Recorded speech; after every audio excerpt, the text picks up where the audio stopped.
सविस्तर बातमी। राज्याच्या पोलीस महासंचालक रश्मी शुक्ला यांनी गडचिरोली जिल्ह्याचा दौरा केला। 10 दिवसात दुसऱ्यांदा गडचिरोलीमध्ये येऊन शुक्ला सुरक्षा व्यवस्थेचा त्यांनी आढावा घेतला। जंगलाच्या सीमेवरील पोलीस ठाण्यामध्ये जाऊन त्यांनी पाहणी केली। दरम्यान राज्याच्या पोलीस महासंचालक रश्मी शुक्ला यांच्याशी संवाद साधलेला आहे आमचे प्रतिनिधी महेश तिवारी यांनी। राज्याच्या अतिसंवेदनशील भागात पोलीस महासंचालक रश्मी शुक्ला पोहोचल्यात। 10 दिवसात दुसरा दौरा आहे। जवानांचं मनोधैर्य वाढवणं, स्थानिक नागरिकांशी संवाद साधणे, या संदर्भात आपण विचारूया। मॅडम, गडचिरोली हा अतिसंवेदनशील भाग आहे। या भागात दौरा करणं, थेट मुंबई येऊन येणं म्हणजे खूप कठीण मानलं जातं, पण तुम्ही 10 दिवसात हा दुसरा दौरा केलाय, काय म्हणाल?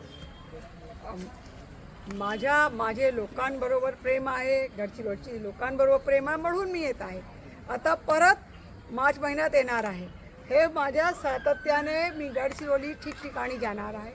आमचे लोक जिथे आहे ते जनता त्या जाऊन भेटणार, कारण आम्ही जरी एकत्र झाली तरीच गडचिरोलीचा विकास होऊ शकतो। काय वाटतं, तुम्ही स्थानिक नागरिकांशी बोलता, मुलींशी बोलता, त्यांच्यापर्यंत जाता, त्यांना प्रवृत्त करता शिक्षणासाठी? तुम्ही त्यांना विचारा त्यांना काय वाटते, तुम्ही त्यांना विचारा, ते सांगतील ना। मी काय सांगू शकते त्यांना काय वाटला। मला तरी छान वाटला।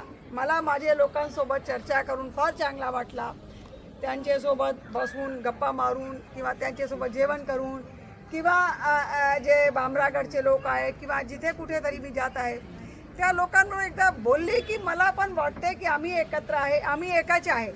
त्याने जरी साध्या कपडे घातले असेल ते काही परिवर्तन नाही आहे, ते मी घरी गेली पण मी त्यांच्यासारखीच दिसणार आहे। म्हणून हे आमच्या देशासाठी, देशाची उन्नतीसाठी, समाजासाठी हे प्रयत्न आहे। आणि ते इथे जे मागचे SP होते त्याने जे पोलीस दादा लुरा खिडकी योजना सुरू केली होती त्याचा फार चांगला प्रतिसाद मिळाला आहे। ते पंतप्रधानांनी त्यांना इनोव्हेटिव्ह स्कीम म्हणून भारताची जे 12 इनोव्हेटिव्ह स्कीम आहे त्यामध्ये त्याला घेतला आहे। थँक्यू।